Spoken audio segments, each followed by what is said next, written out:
ಪ್ರಿಯ ಸ್ನೇಹಿತರೆ, ಬೆಳಕಾಗು ಚೇತನದ ಮತ್ತೊಂದು ವಿಡಿಯೋಗೆ ಸ್ವಾಗತ.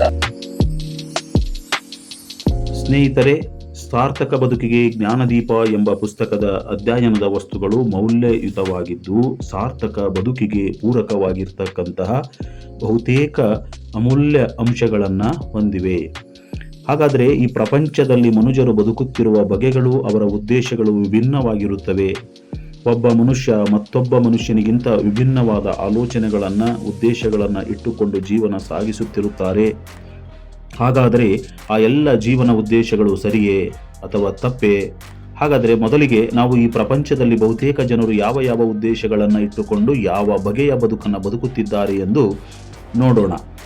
ಈ ಪ್ರಪಂಚದಲ್ಲಿ ಬಹುತೇಕ ಜನರು ತಿನ್ನಲೆಂದು ಬದುಕಿರುತ್ತಾರೆ, ಜೀವಿತ ಸಾಗಿಸಲೆಂದು ಬದುಕಿರುತ್ತಾರೆ, ಸಾಯುವವರೆಗೂ ಸುಖವಾಗಿರಬೇಕೆಂಬ ಉದ್ದೇಶದಿಂದ ಬದುಕಿರುತ್ತಾರೆ, 4 ಜನರ ಸಮಕ್ಕೆ ಬಾಳಬೇಕೆಂದು ಬದುಕಿರುತ್ತಾರೆ, 4 ಜನರಲ್ಲಿ ತಾವು ಶ್ರೇಷ್ಠರೆಂಬಂತೆ ಬದುಕಬೇಕೆಂಬ ಉದ್ದೇಶದಿಂದ ಬದುಕಿರುತ್ತಾರೆ, ಹೆಸರು, ಕೀರ್ತಿ, ಹೊಗಳಿಕೆ, ಗೌರವ, ಬಿರುದು, ಅಭಿಮಾನಗಳನ್ನು ಪಡೆಯುವ ಉದ್ದೇಶದಿಂದ ಬದುಕಿರುತ್ತಾರೆ, ಸಿರಿವಂತರಾಗಬೇಕೆಂಬ ಉದ್ದೇಶದಿಂದ ಬದುಕಿರುತ್ತಾರೆ, ಇಂದ್ರಿಯ ಸುಖಗಳನ್ನು ಹೇರಳವಾಗಿ ಪಡೆಯಲೆಂದೇ ಬದುಕಿರುತ್ತಾರೆ, ಪ್ರಾಪಂಚಿಕ ವೈಭವಗಳನ್ನು ಅನುಭವಿಸಲೆಂದೇ ಬದುಕಿರುತ್ತಾರೆ, ಇತರರ ಕಣ್ಣಿಗೆ ತಾವು ಚೆನ್ನಾಗಿ ಕಾಣಿಸಬೇಕೆಂಬ ಉದ್ದೇಶದಿಂದ ಬದುಕಿರುತ್ತಾರೆ, ತಾವು ಚೆನ್ನಾಗಿಲ್ಲದಿದ್ದರೂ ಸಹ ಇತರರ ಕಣ್ಣಿಗೆ ತಾವು ಚೆನ್ನಾಗಿ ಕಾಣಿಸಬೇಕೆಂಬ ಉದ್ದೇಶದಿಂದ ಬದುಕನ್ನು ನಾಟಕವನ್ನಾಗಿ ಮಾರ್ಪಡಿಸಿಕೊಂಡು ಬದುಕುತ್ತಿರುತ್ತಾರೆ. ಈ ರೀತಿ ಬದುಕುವ ಬದುಕು ಬದುಕಲ್ಲ. ನಾವು ಕೂಡ ಈ 11ರಲ್ಲಿ ಒಂದು ಬದುಕನ್ನೇ ಬದುಕುತ್ತಿರುತ್ತೇವೆ, ಅದೇ ಸರಿ ಎಂದು ಸಾಗುತ್ತಿರುತ್ತೇವೆ. ಆದರೆ ಇಂದಿಗೆ ನಾವು ಸರಿ ತಪ್ಪನ್ನು ತಿಳಿದುಕೊಂಡು ಸರಿಯಾದ ಬದುಕುವ ದಾರಿಯಲ್ಲಿ ಬದುಕೋಣ. ಹಾಗಾದರೆ ಬನ್ನಿ, ನಿಜವಾಗಿಯೂ ಬದುಕು ಸಾರ್ಥಕವಾಗುವಂತೆ ಬದುಕಬೇಕೆಂದರೆ ಯಾವ ರೀತಿ ಬದುಕಬೇಕು ಎಂಬುದನ್ನು ನೋಡೋಣ. ಜೀವನದ ಅಂತ್ಯದವರೆಗೆ ಬದುಕುವ ಬದುಕು ಬದುಕಲ್ಲ. ಜೀವನ ಅಂತ್ಯವಾದ ನಂತರವೂ ನಮ್ಮ ಬದುಕು ಬದುಕಾಗಿರಬೇಕೆಂದರೆ ಯಾವ ರೀತಿ ಬದುಕಬೇಕು ಎಂಬುದನ್ನು ತಿಳಿದುಕೊಂಡು ಸರಿಯಾದ ಸನ್ಮಾರ್ಗದಲ್ಲಿ ಬದುಕಬೇಕು. ಅಂತ ಬದುಕು ಯಾವುದು ಎಂಬುದನ್ನ ಒಂದೊಂದಾಗಿ ವಿವರಿಸುತ್ತೇನೆ.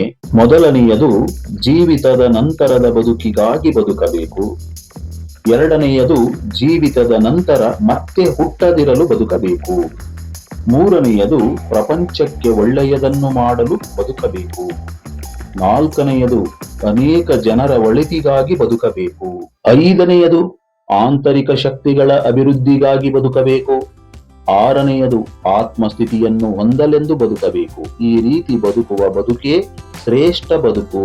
ಸ್ನೇಹಿತರೆ, ಮನುಜ ಬದುಕಿರಬೇಕಾದರೆ ಉಸಿರಾಡುತ್ತಿರುವುದಲ್ಲ, ತಿನ್ನುತ್ತಿರುವುದಲ್ಲ, ತಿರುಗಾಡುತ್ತಿರುವುದಲ್ಲ, ಸುಖವಾಗಿರುವುದಲ್ಲ, ಹಣ ಆಸ್ತಿ ಪಾಸ್ತಿಗಳನ್ನು ಮಾಡುತ್ತಿರುವುದಲ್ಲ, ಹೆಸರು ಹೊಗಳಿಕೆ ಕೀರ್ತಿಗಳನ್ನು ಪಡೆಯುತ್ತಿರುವುದೂ ಅಲ್ಲ, ಪ್ರಪಂಚಕ್ಕೆ ಉಪಯುಕ್ತವಾಗುವಂತಹ ಕಾರ್ಯಗಳನ್ನು ಮಾಡುತ್ತಲೇ ಇರಬೇಕು ಅಥವಾ ಆತ್ಮಸ್ಥಿತಿಯ ಕಡೆಗೆ ಸಾಗುತ್ತಿರಬೇಕು. ಆಗಲೇ ಬದುಕಿರುವುದಕ್ಕೆ ಒಂದು ಸರಿಯಾದ ಅರ್ಥ ದೊರೆಯುವುದು. ಪ್ರಪಂಚಕ್ಕೆ ಉಪಯುಕ್ತವಾಗುವಂತಹ ಕಾರ್ಯಗಳನ್ನು ಮಾಡುತ್ತಿರಬೇಕಾದರೆ ಮನುಜ ಏನು ಮಾಡಬೇಕು?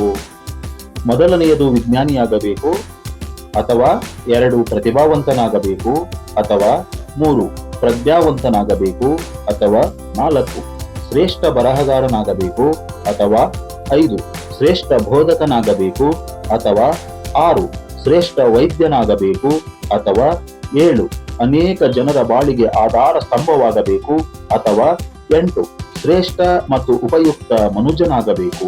ಇದರ ಜೊತೆಗೆ ಮನುಜ ಆತ್ಮಸ್ಥಿತಿಯ ಕಡೆಗೆ ಸಾಗುತ್ತಿರಬೇಕು, ಅದಕ್ಕಾಗಿ ಜ್ಞಾನವನ್ನು ಅರ್ಜಿಸುತ್ತಿರಬೇಕು. ಆಗಲೇ ಮನುಜ ಬದುಕಿರುವುದಕ್ಕೆ ಸಾರ್ಥಕತೆ ಬರುವುದು. ಇದನ್ನು ಬಿಟ್ಟು ಸಾವು ಬರುವವರೆಗೂ ತಿನ್ನುತ್ತಾ, ತಿರುಗಾಡುತ್ತಾ, ಉಸಿರಾಡುತ್ತಾ, ಸುಖವಾಗಿರುತ್ತಾ, ಹಣ ಆಸ್ತಿಗಳ ಗಳಿಕೆಯೇ ಜೀವಿತದ ಮುಖ್ಯ ಗುರಿ ಎಂದು ಭಾವಿಸುತ್ತಾ ಬದುಕಿರುವ ಬದುಕು ಬದುಕಲ್ಲ. ಅಂತಹ ಮನುಜ ನಡೆದಾಡುವ ಶವ. ಬದುಕಿರುವುದು ಹೆಚ್ಚಲ್ಲ, ಬದುಕು ಅರ್ಥಪೂರ್ಣ ಬದುಕಾಗಬೇಕು. ಸ್ನೇಹಿತರೆ, ಪ್ರಪಂಚದಲ್ಲಿ ಮನುಜ ತಾನು ಶ್ರೇಷ್ಠ ವ್ಯಕ್ತಿಯಾಗಬೇಕಾದರೆ ಮೊದಲು ಶಕ್ತಿವಂತನಾಗಬೇಕು. ಶಕ್ತಿವಂತನಾಗಬೇಕಾದರೆ ಏನು ಮಾಡಬೇಕು ಎಂಬ ಮತ್ತೊಂದು ವಿಡಿಯೋದೊಂದಿಗೆ ನಿಮ್ಮ ಮುಂದೆ ಬರುತ್ತೇನೆ. ಎಲ್ಲರಿಗೂ ಧನ್ಯವಾದಗಳು.